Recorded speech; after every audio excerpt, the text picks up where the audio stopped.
वो शहरे मोहब्बत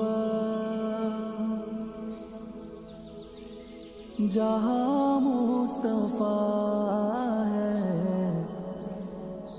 वही घर बनाने को दिल चाहता है। वो शहरे मोहब्बत जहाँ मुस्तफा है, वही घर बनाने को दिल चाहता है। أعوذ بالله من الشيطان الرجيم.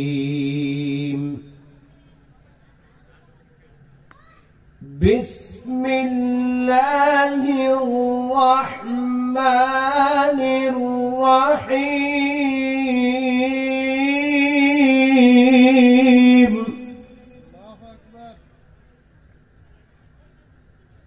والشمس وضحاها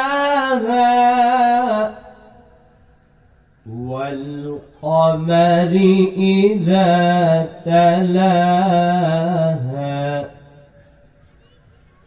والنهار إذا جلاها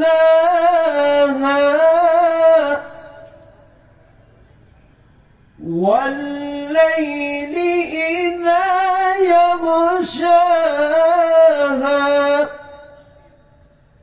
والسماء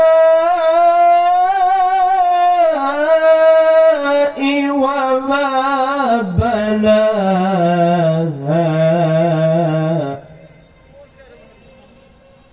والأرض وما طحاها ونفس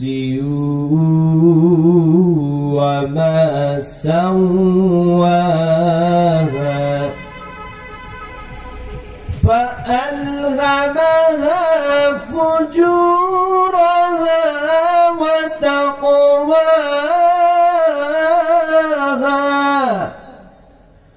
قد أفلح من زكاها وقد خاب من دساها والشمس وضحاها والقمر إذا تلاها والنهار إذا جلاها والليل إذا يغشاها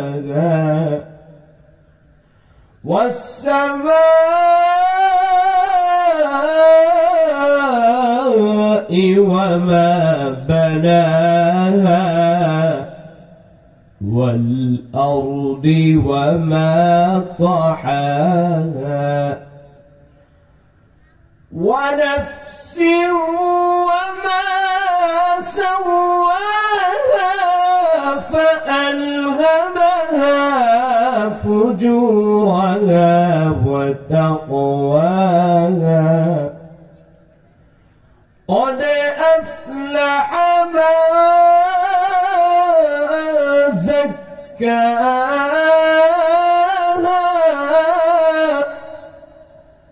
وقد خاب من دساها صدق الله العلي العظيم. আমি আপনাদের সামনে সূরা শামস তেলাওয়াত করেছি।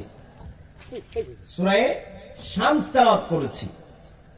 এই সূরা শামসের মধ্যে আল্লাহ তাআলা কি কথাগুলো বলেছেন আমরা একটু সরল তর্জমা করে আমাদের মূল আলোচনায় ঢুকব।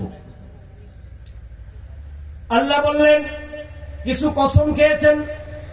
আল্লাহ বলেছেন ওয়াশ-শামসি ওয়া দুহাহা, সূর্যের কসম এবং সূর্যের আলোর কসম। কি সূর্য কার সৃষ্টি? আল্লাহর সৃষ্টি। সূর্য কার সৃষ্টি? জুড়ে বলেন। আল্লাহর সৃষ্টি। সূর্যের যে আলো আমরা উপভোগ করি এটা কার সৃষ্টি? আল্লাহর সৃষ্টি। আল্লাহর সৃষ্টি। ওয়াল কমারি ইযা তালাহা, এবং চাঁদের কসম, যেই চাঁদ সূর্যের পরে সূর্যের পিছনে পিছনে আসে, অর্থাৎ সূর্য যখন অস্ত যায়, রাত গভীর হয়, তখন চাঁদ উঠে। এই চাঁদের রব কে? আল্লাহ। চাঁদের স্রষ্টা কে? আল্লাহ। আচ্ছা। ওয়ান-নাহারি ইযা জাল্লাহা, আল্লাহ দিনের কসম করে বলছেন, দিনের কসম, যে দিনে সূর্যকে প্রকাশ করে দেয়। রাতের বেলা কি সূর্য প্রকাশ পায় না? দিনের বেলায় সূর্য প্রকাশ পায়। দিনের বেলা। দিনের বেলায় পুরা সূর্যকে দিন পরিপূর্ণভাবে প্রকাশ করে দেয়। ইয়া বিশাল বড় লাইট আল্লাহ তাআলা জ্বালায়া পুরা পৃথিবীর মানুষকে তাদের কোনো ব্যয় ছাড়াই তাদেরকে দিনের কাজগুলো করার সুযোগ করে দেয়। সুবহানাল্লাহ। আল্লাহ তাআলা কত বড় মেহেরবানি। ওয়াল-লাইলি ইযা ইয়াগশাহা, রাতের কসম, যে রাত সূর্যকে ঢেকে ফেলে। কি বলেন? এখন যে রাত, এই রাতে সূর্য আছে না সূর্যকে ঢেকে ফেলছে? দেখে বলছে। সূর্যের আলো দেখা যাচ্ছে না, এজন্য আমাদের লাইট লাগাইতে হয়েছে, তাই না? ওয়াস-সামাই ওয়া মা বানাহা, এবং কসম আকাশে, এবং কসম সেই সত্তার যিনি আকাশকে বানিয়েছেন। সুবহানাল্লাহ। ওয়াল আরদি ওয়া মা তাহাহা, এবং কসম জমিনের, যেই জমিনকে এবং যিনি জমিনকে বিস্তৃত করেছেন, বিছায়া দিয়েছেন, জমিনকে মানুষের বসবাসের উপযোগী করেছেন। কি বলেন? জমিন যদি নড়াচড়া শুরু করতো, আপনারা জানেন অনেক পানি রয়েছে পৃথিবীর মধ্যে, জমিনকে যদি আল্লাহ তাআলা এভাবে বিছায়া না দিতেন, মানুষের উপযোগী না করতেন, তাহলে একদিক থেকে যদি অতি নরম হয়ে যাইত, তাহলে পা দিলেই দাইবা যাইতো নিচের দিকে। কথা বলেন ঠিক কিনা? অপর দিক থেকে যদি শক্ত বানায় দিতেন, পাথরের মতো যদি শক্ত বানায় দিতেন, তাহলে এই জমিনের মধ্যে আমরা সুন্দর করে, এই যে এখন শীতকালের সময়, হাজার রকমের সবজি আমরা এই মাটি খুঁড়ে খুঁড়ে লাগায় দিয়েছি, আর ওই সিমের বিচিটা আমি পুঁতে রেখেছি, আর ওই বিচিটাকে অত বড় গাছ বানায়া ওইখানে শত শত সিম দিয়ে দিয়েছেন, যিনি তিনি কে? তাহলে এই জমিন এবং যিনি এই জমিনকে বিস্তৃত করেছেন তার কসম, এতগুলো কসম। এরপরে আল্লাহ বলছেন ওয়া নাফসি ওয়া মা সাওয়াহা, মানুষের কসম, নফসের কসম, প্রবৃত্তির কসম, এবং যিনি তাকে সুষম করেছেন তার কসম। فألهمها فجورها وتقواها, মানুষকে বানায়া মানুষকে সুষম করেছেন, এরপরে তার মধ্যে আল্লাহ তাআলা কোনটা পাপ কাজ আর কোনটা ভালো কাজ, নেকের কাজ, কোনটা গুনাহের কাজ, ওইটা বুঝার জন্য নবী রাসূল কুরআন কিতাব প্রেরণ করেছেন। কথা বলেন ঠিক কিনা? এখানে খুব সূক্ষ্মভাবে আমাদের বুঝতে হবে।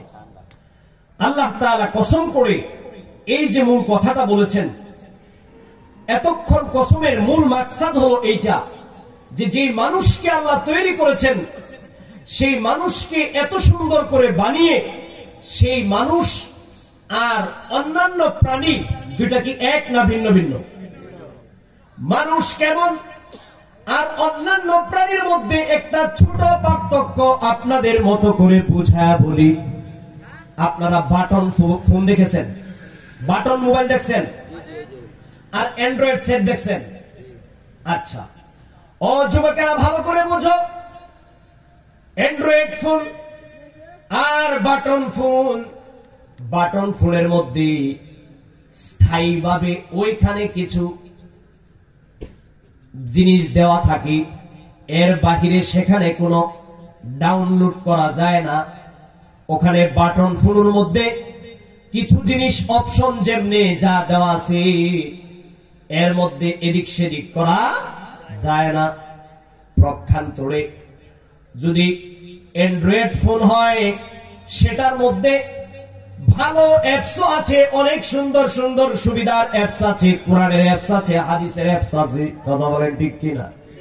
ও যুবক, আবার অপর দিকে সেখানে দেখা যায় অন্যান্য খারাপ অ্যাপসও আছে। তবে বাটন সেট এর মালিক যেমন সেখানে নতুন কোন ব্যবস্থা, নতুন কোন ফ্যাসিলিটি সেখানে কি করতে পারে না, সেখানে ডাউনলোড করতে পারে না, এড করতে পারে না। অ্যান্ড্রয়েড ফোনটা কিন্তু এমন না।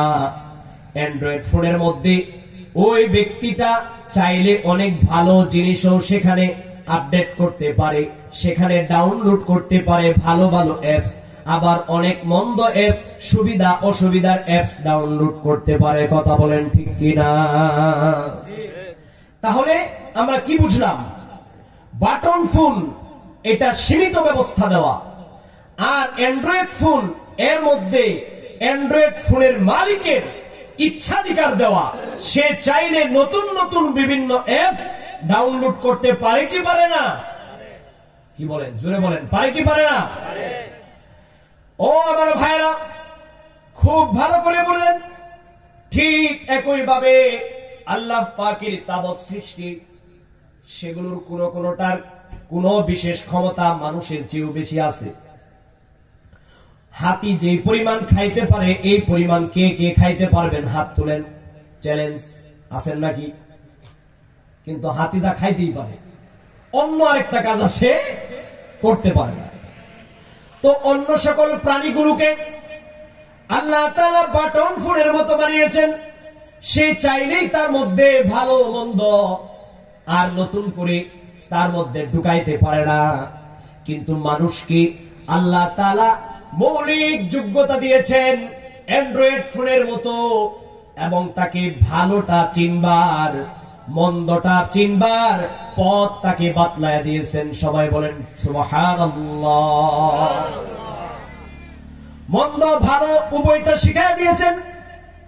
অ্যান্ড্রয়েড ফোনধারীর মতো মানুষকে আল্লাহ যে রূহ দিয়েছেন, ওই রূহ দিয়া মানুষকে সুযোগ করে দিয়েছেন, ও মানুষ তোমার সামনে দুইটা পথে আমি খুলে দিয়েছি। ভালো জিনিসও তুমি তোমার মধ্যে আপলোড করতে পারো, তুমি তোমার মধ্যে ডাউনলোড করতে পারো, আবার মন্দ জিনিসও তুমি তোমার মধ্যে ডাউনলোড করতে পারো। এই যে তোমাকে ইচ্ছাধিকার শক্তি দেওয়া হয়েছে, তুমি চাইলে ভালো জিনিস দিয়া তোমাকে সাজাইতে পারো। তুমি তোমার অ্যান্ড্রয়েড ফোনটাকে ভালো জিনিস দিয়া যেমন সাজাইতে পারো, অনুরূপ ভাবে তোমার আত্মাটাকে ভালো জিনিস দিয়া তুমি সাজাইতে পারো। আবার মন্দ জিনিস দিয়া তুমি তোমার তুমি তোমার আত্মাটাকে কলুষিত করতে পারো। বুঝছেন আপনারা? মানুষ কি জিনিস বুঝছেন? এইটাই আল্লাহ বললেন যে এই মানুষকে আল্লাহ তাআলা ভালোটা বুঝবার মন্দটা বুঝবার উভয়টা বুঝবার যোগ্যতা মৌলিক দিয়েছেন। এরপরে সেটার ইলহাম নবী রাসূল এবং কোরআনের মাধ্যমে তাদের কাছে পৌঁছে দিয়েছেন, এটা মন্দ এটা ভালো। আর তাদের মধ্যে এই যোগ্যতা দিয়েছেন তারা নিজেদের মধ্যে মন্দটাও নিতে পারে, ভালোটাও নিতে পারে, কিন্তু সেই যে ইচ্ছাধিকার, এই ইচ্ছাধিকার কাজে লাগিয়ে যে ভালোটা নিবে তার জন্যই আল্লাহর পুরস্কার জান্নাত, সেই মুক্তি পেয়ে যাবে জাহান্নাম থেকে। আমরা কি চাই না জান্নাত থেকে জান্নাতে যেতে? কে কে চাই জান্নাতে যেতে? ইনশাআল্লাহ। আল্লাহ আপনি আমাদের এই হাতগুলোকে কবুল ফরমান, আমিন। জাহান্নাম থেকে মুক্ত হতে চাই না আমরা? চাই। আল্লাহ আমাদেরকে মুক্ত করেন। দেখেন এরপরে কি বলতেছে, قد أفلح من زكاها। আমি মানুষ বানাইলাম, মানুষকে ভালো মন্দ দুইটাই যাচাই করার যোগ্যতা দিলাম। আবার মানুষকে কোনটা ভালো কোনটা মন্দ সেটা কোরআন এবং নবী পাঠায়া জানায়া দিলাম। নবী চলে যাওয়ার পরে নায়েবে নবী দিয়া তাদের ধারে ধারে পৌঁছানোর ব্যবস্থা করলাম। কোনটা ভালো কোনটা মন্দ তাকে জানার সুযোগ করে দিলাম। আর মানুষকে পরীক্ষায় ফেলা দিলাম। একটা যুবক যখন অ্যান্ড্রয়েড ফোন হাতে নেয়, সে একটা পরীক্ষায় পা দিয়েছে। চাইলে সে অ্যান্ড্রয়েড ফোন দিয়ে নিজের জীবনকে ধ্বংস করে দিতে পারে, আবার চাইলে অ্যান্ড্রয়েড ফোন দিয়ে অনেক সময় ভালো কাজ করেছে, ভালো কিছু করতে পারে। অনেক যুবক অ্যান্ড্রয়েড ফোন দিয়ে ভালো ভালো কাজ করে, যদিও তেমন ভালো কাজ নাই, বোঝানোর জন্য বলতেছি। কিছু ভালো কাজ তো আছে, কিছু যুবক আছে যারা শুধু ভালো কাজই করে, ওইটা কইরা আসে অ্যান্ড্রয়েড ফোন দিয়েও ভালো কাজ করে। আর কিছু মানুষ আছে যারা অ্যান্ড্রয়েড ফোন দিয়ে খারাপ কাজ করে। অ্যান্ড্রয়েড ফোন যেমন একটা মানুষের হাতে থাকা মানে সে পরীক্ষায় পড়ে গেছে, ঠিক তো দ্রুপ যেই মানুষটাকে মানুষ বানাইয়া আল্লাহ দুনিয়ায় পাঠাইছে, ওই মানুষটাও পরীক্ষার মধ্যে পড়ে গিয়েছে। তার এখন সামনে ভালো আসবে, সামনে মন্দ আসবে, কিন্তু ভালোটা গ্রহণ করে মন্দটাকে লাথি দিতে হবে। এই জায়গায় বড় হিম্মত লাগবে, এই জায়গায় শয়তান খুব কাজ করবে, এই জায়গায় তাকে খুব সিরিয়াসনেস হতে হবে। এই জায়গার পথগুলো তাকে একটা একটা ধরে গ্রহণ করতে হবে। এইটাই হলো চ্যালেঞ্জের বিষয়। এই চ্যালেঞ্জটাই নবীজি সাল্লাল্লাহু আলাইহি ওয়াসাল্লাম দেখায় গেছেন। কথা বলেন ঠিক কিনা? নবীজির জীবনে যে সকল বদ্দিন, যে সকল খারাপ কাজ, খুন খারাপি এবং এমন কোন অপরাধ নাই, এমনকি সন্তানকে, কন্যা সন্তানকে, নিজের সন্তানকে জীবিত পুঁতে ফেলেছে, এরকম খারাপ মানুষও তখন ছিল। ওই খারাপ মানুষগুলাকে নবীজি সাল্লাল্লাহু আলাইহি ওয়াসাল্লাম শিক্ষা দিলেন, ও মানুষ, তোরে দুনিয়ায় পাঠাইছে আল্লাহ, একটা পরীক্ষা দিয়া পাঠাই দিছে। তুমি যে মানুষ হইছ, অন্য সকল প্রাণী হও নাই, এটাকে খুব স্বাভাবিক ভাবে নিও না। এই জিনিসটা বড় সিরিয়াসনেস, বড় ভয়ঙ্কর ব্যাপার। তোমারে মানুষ বানাইছে মানে একদিক থেকে সফলতার তোমার পদ চুম্বন করতেছি, আকাশ চুম্বী সফলতা তোমার সামনে আছে। আর একদিক থেকে ওই সফলতার পথে চলতে গেলে অসংখ্য বাধা বিপত্তি দিয়ে রাখা হয়েছে। বিশাল সেখানে পুলসিরাত আছে। যদি তুমি ঠিক মতো সোজা রাস্তায় না হাঁটতে পারো, আস্তে করে পড়ে যাইবা, তোমার জীবন কিন্তু শেষ হইবে না রে। ও মানুষ, তুমি মনে কইরো না অন্য সকল গরু ছাগল, অন্য সকল পাখি মানুষের মতো তোমার জীবন, অন্য সকল পাখি পশু পাখির মতো তোমার জীবন, এমনটা মনে কইরো না। কারণ পশুর জীবন শেষ, সে মারা যায় তো মারা যায়, আর তুমি মারা যাও মানে তোমাকে বলে ইন্তেকাল করেছে, মানে স্থানান্তরিত হয়েছে, জায়গা চেঞ্জ করেছে, এক জায়গা থেকে আরেক জায়গায় গিয়েছে। যেদিন জান্নাত জাহান্নাম পুলসিরাত পাড়ি দিয়ে জান্নাতীরা জান্নাতে চলে যাবে, জাহান্নামীরা জাহান্নামে চলে যাবে। এরপরে মৃত্যু নামক জিনিসটাকে একটা প্রাণীর আকৃতি দিয়া জবাই কইরা মৃত্যুকে শেষ করে দেওয়া হবে। কাফেররা আফসোস করবে, হায় মরণ যদি হইতো, কিন্তু মরণ আর হবে না। তাহলে কি বুঝলাম আমরা? আমাদের বড় পরীক্ষা আল্লাহ ফালায় দিয়েছেন, কিন্তু আল্লাহ আমাদেরকে অনেক সহযোগিতা করেছেন। একদিক থেকে পরীক্ষা, একদিক থেকে বিশাল সমুদ্র, আরেক দিক থেকে সেই সমুদ্রের মধ্যে একটা সাঁকু দেওয়া আছে। আপনারা বিভিন্ন খাল, আগের যুগে যারা আছেন তারা দেখছেন, এখন তো পৃথিবী উন্নত হয়ে গেছে। আগে দেখেছেন যে আপনারা খাল পাড়ি দিয়েছেন, বিভিন্ন এই নদী, ছোটখাটো খাল বিল, এগুলো পাড়ি দিয়েছেন কি দিয়ে? একটা বাঁশের সাঁকু দিয়ে, ঠিক না? একটা বাঁশ দেওয়া থাকতো আর একটা বাঁশ টানানো থাকতো। এবার দইরা হাঁটতে হাঁটতে যারা খুব ভালো স্পেশাল না, অথবা আরেক দিকে তাকায় রয়েছে, তারা ঠাস করে নিচে পড়ে যাবে। ঠিক বলেন, ঠিক না? এরকম দেখেন না আপনারা? ঠিক একইভাবে আল্লাহ রাব্বুল আলামিন আপনাকে দুনিয়ার ভিতরে পাঠায়া এরকম সাঁকু দিয়া পার হয়ে জান্নাতে যাওয়ার ব্যবস্থা। আবার মাঝখানে খাল আছে, আপনি যদি সাঁকু পারি না দিতে পারেন তাহলে খালে পড়ে গেলে আপনি আগুনের মধ্যে পড়ে গেলেন, আপনি সাপ বিচ্ছুর পুরা কারখানার মধ্যে পড়ে গেলেন, সাপ বিচ্ছুর ডিপুর মধ্যে পড়ে গেলেন। আল্লাহ তাআলা আপনাকে আমাকে সৃষ্টি করেছেন কিনা? করেছেন কিনা? আমাদেরকে কে সৃষ্টি করেছেন? আল্লাহ। আপনি যখন ছোট্ট একটা জিনিস বানান, সেই জিনিসের প্রতি আপনার দয়া তৈরি হয় কি হয় না? হয় না? একটা ছোট্ট জিনিস আপনি বানানো নাই, একটা ছোট মুরগি বাচ্চা কিছুদিন আপনি লালন পালন করছেন, বললাম এটাও বাদ, একটা বিড়াল যেটা আপনার এমনি তেমন কোনো কাজে আসে না, এই বিড়ালকে কিছুদিন লালন পালন করছেন, হঠাৎ করে বিড়াল বাড়ি থেকে গেছে গা। বিড়াল প্রেমী, বিড়াল ছাড়া ঘুম হয় না, কথা বলেন ঠিক কিনা? তাহলে যে আল্লাহ আমাদেরকে বানাইলেন, যে আল্লাহ আমাদেরকে ওই ফেরেশতাদের জগতের মধ্যে সম্মানিত বানাইলেন, সে আল্লাহ চান না আমরা জাহান্নামের আগুনে পুড়ি? চান না? কারণ বড় দয়া করে বানাইছেন, বড় মায়া করে বানাইছেন আল্লাহ। এর জন্য আমরা যেন ভুল পথে না পা বাড়াই, এই জন্য লক্ষাধিক পয়গম্বর পাঠাইছেন। এই এক একটা পয়গম্বর আল্লাহর সবচেয়ে প্রিয় বান্দাদের অন্তর্ভুক্ত।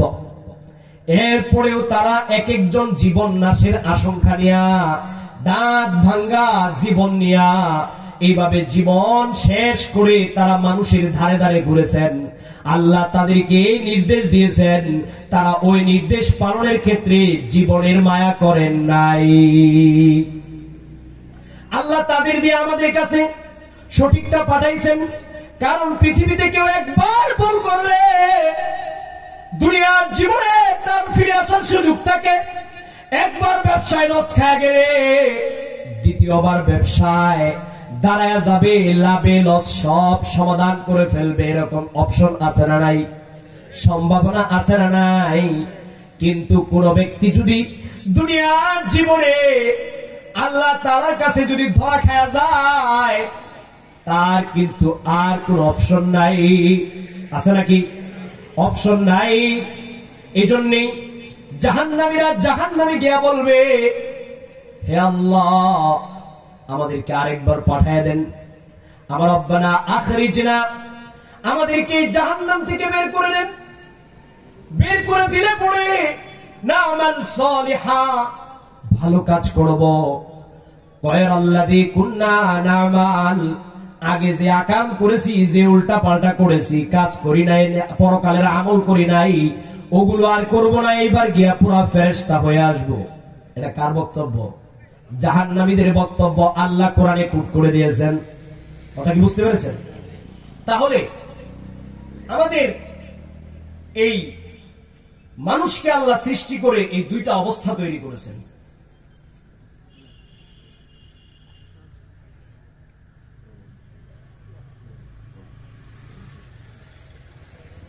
তাহলে আমাদেরকে আল্লাহ রাব্বুল আলামিন এই যে মানুষ বানিয়ে পরীক্ষাটা দিলেন, দিয়া এইখানেই পরের অংশে আল্লাহ বলছেন, ক্বাদ আফলাহা মান যাক্কাহা, সফল সেই ব্যক্তি যে নিজের এই আত্মাকে পরিশুদ্ধ করেছে।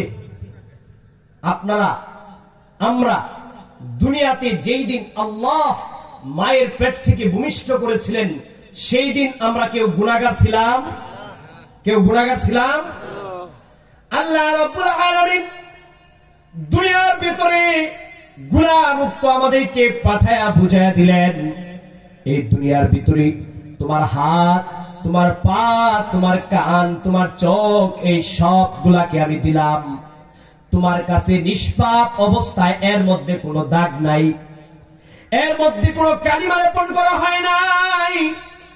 বড় নিষ্কলুষ অবস্থায়, নিষ্পাপ অবস্থায় তোমাকে দুনিয়াতে পাঠাইছি।